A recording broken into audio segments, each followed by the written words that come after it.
And moving on, the government has identified a Spanish investor to revamp transmission operations at the Kenya Broadcasting Corporation. Information Communication and Digital Economy Cabinet Secretary Owalo says his leadership has resolved the managerial stalemate with plans underway to recruit a managing director soon. While addressing media editors in Mombasa, Owalo noted the government will be restructuring business models for the two state corporation agencies to ensure that they generate enough revenue to sustain themselves independently from the exchequer.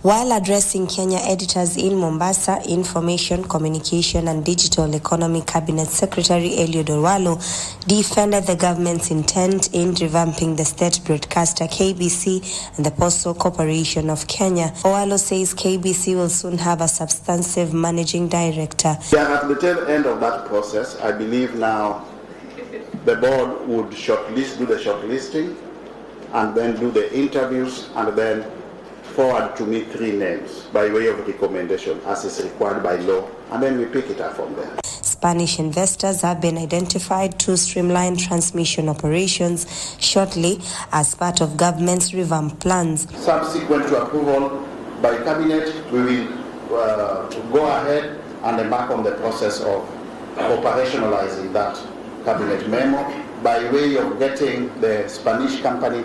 They had actually been there before they did phase 1. APD phase 1, they are going to do the APD phase 2 to upgrade the entire infrastructure of KBC. Owalo has directed an audit for the two corporations' assets as the government moves to issue proper documentation. Owalo said the leasing of KBC assets must be done at current rates. None of those properties leases is going to be renewed at the current rates, but if we are to renew them, it has to be at the prevailing market rates. Nobody is going to acquire public property in contravention to the law under my watch.